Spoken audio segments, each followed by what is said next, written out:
வணக்கம். நம்ம எல்லாருமே ரொம்ப கஷ்டப்பட்டு உழைக்கிறது எதுக்கு? நமக்கு புடிச்ச மாதிரி ஒரு வீட்ட கட்டி அதுல நிம்மதியா வாழணும் தானே?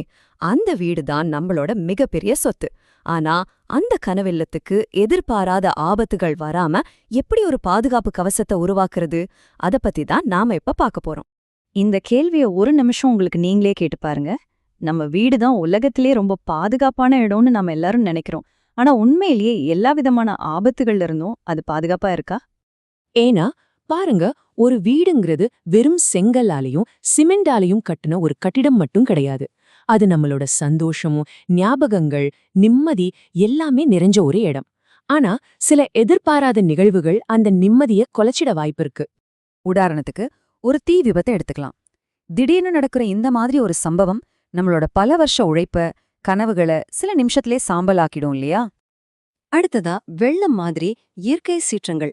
இதெல்லாம் நம்ம கட்டுப்பாட்டிலேயே இல்லாத ஒண்ணு. நம்ம பொருள்களை மட்டும் இல்ல, நம்ம வீட்டோட அடித்தளத்தையே சேதப்படுத்திடலாம். இது ரெண்டும் இல்லாம இன்னொரு பெரிய பிரச்சனை திருடு. நாம ஆசாசியா வாங்கின விலை உயர்ந்த பொருள்கள் திருடு போகும்போது ஏற்படுற நிதி இழப்பு உண்மையிலே ரொம்ப பெருசு. சரி, இந்த மாதிரி நாம எதிர்பார்க்காத ஆபத்துகள்ல இருந்து நம்மள பாதுகாத்துக்க என்னதான் வழி? அதுக்கு ஒரு தீர்வு இருக்கு.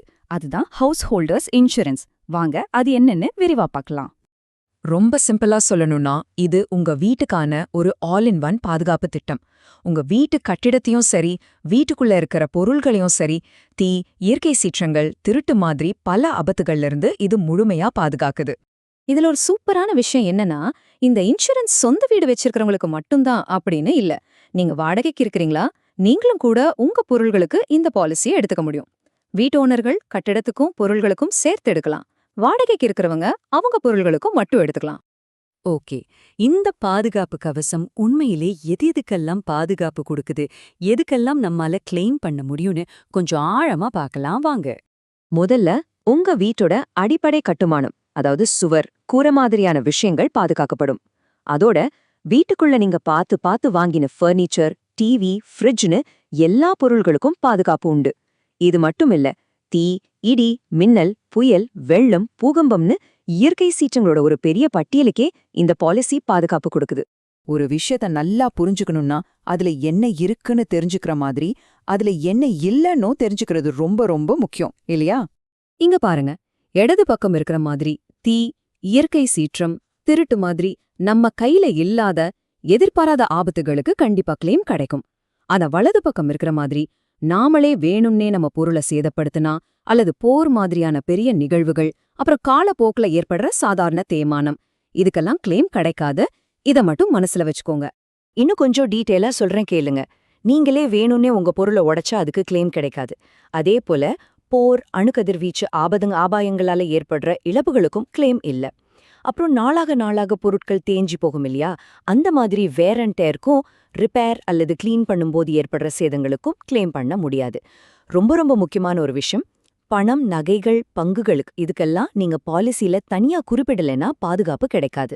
சரி, ஒருவேளை துரதிர்ஷ்டவசமா ஏதாவது இழப்பு ஏற்பட்டா இன்சூரன்ஸ் கம்பெனியிலிருந்து நஷ்ட ஈடு வாங்குறது எப்படின்னு இப்ப பார்க்கலாம். இது ரொம்ப கஷ்டமான வேலையா இருக்குமோன்னு நினைக்காதீங்க. இது ரொம்ப சிம்பிளான ஒரு வழிமுறை தான்.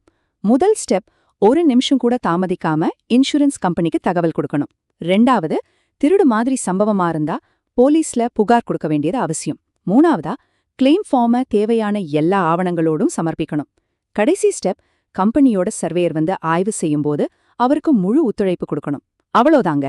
சோ மொத்தத்துல பாத்தீங்கன்னா இந்த ஹவுஸ் ஹோல்டர்ஸ் இன்சூரன்ஸுங்கிறது வெறும் பணத்தை மிச்சப்படுத்துற ஒரு திட்டம் இல்ல. இது உங்க மன அமைதிக்கான ஒரு முதலீடு. நாளைக்கு என்ன நடக்குமோங்கிற கவலை இல்லாம நீங்க நிம்மதியா இருக்கலாம். இந்த விளக்கத்தோட இறுதியில உங்களுக்கான ஒரு சின்ன கேள்வி. உங்க வீட்ல இருக்கிற பொருள்களோட மொத்த மதிப்பு எவ்வளவுன்னு என்னைக்காவது நீங்க கணக்கு போட்டு பாத்திருக்கீங்களா? ஒருவேளை அதுக்கெல்லாம் ஏதாவது ஒண்ணுன்னா அந்த இழப்ப உங்களால தாங்கிக்க முடியுமா? யோசிச்சு பாருங்க.